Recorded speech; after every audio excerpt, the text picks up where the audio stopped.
L'année 2025 est arrivée, et avec elle, l'opportunité d'un nouveau départ. Cette année, pourquoi ne pas prioriser votre bien-être financier? La santé financière est essentielle pour une vie paisible et prospère. Elle nous permet de poursuivre nos rêves, de sécuriser notre avenir et de naviguer les défis imprévus avec confiance. Prendre le contrôle de nos finances nous permet de prendre des décisions éclairées et d'atteindre nos objectifs. Une bonne santé financière ne consiste pas à devenir riche du jour au lendemain.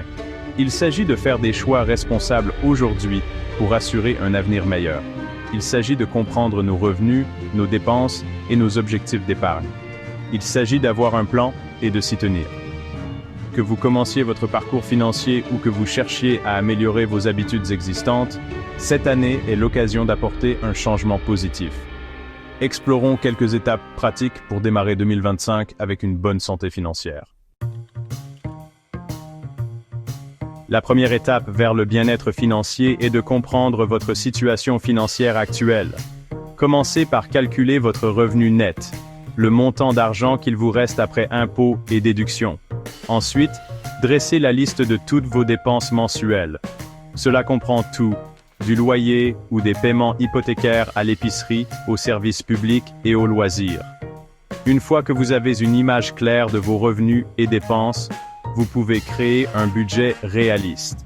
Un budget est simplement un plan sur la façon dont vous allez dépenser votre argent chaque mois.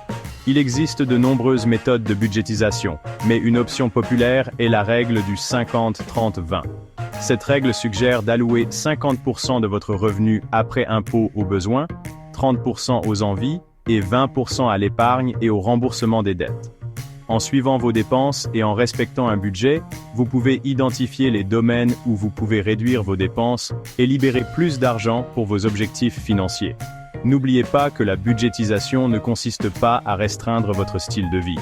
Il s'agit de faire des choix conscients qui correspondent à vos priorités. Imaginez par exemple que vous dépensez sans réfléchir 20 $ chaque semaine pour des cafés gourmets. Sur un an, ça représente plus de 1000 $. Cet argent pourrait être investi dans vos économies ou utilisé pour rembourser vos dettes. Épargner est essentiel pour atteindre la sécurité financière. Cela fournit un filet de sécurité pour les dépenses imprévues et nous permet de planifier l'avenir. Commencez par fixer des objectifs d'épargne réalistes. Il peut s'agir de constituer un fonds d'urgence, d'épargner pour un acompte sur une maison ou de planifier sa retraite. Une stratégie efficace consiste à automatiser vos économies. Mettez en place des virements automatiques de votre compte courant vers votre compte d'épargne chaque mois. Cette approche consistant à se payer soi-même en premier garantit que vous donnez la priorité à l'épargne avant les dépenses. Un autre conseil est d'explorer différentes options d'épargne.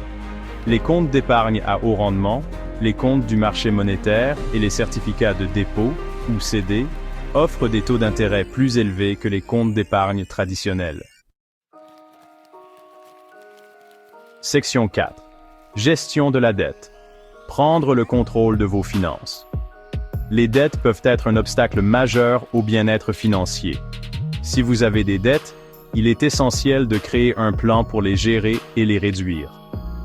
Commencez par dresser la liste de toutes vos dettes, y compris les cartes de crédit, les prêts et tout solde impayé. Accordez la priorité au remboursement des dettes à intérêt élevé en premier, car elles accumulent des intérêts plus rapidement. Envisagez de consolider vos dettes en un seul prêt avec un taux d'intérêt plus bas. Cela peut simplifier vos finances et potentiellement vous faire économiser de l'argent sur les paiements d'intérêt. Si vous avez du mal à effectuer vos paiements de dette, n'hésitez pas à contacter vos créanciers ou à demander conseil à un conseiller en crédit. Ils peuvent vous aider à explorer des options telles que la consolidation de dette, les plans de gestion de la dette ou le règlement de dette. Section 5. Dépenses intelligentes et recherche de conseils professionnels. Prendre des décisions éclairées.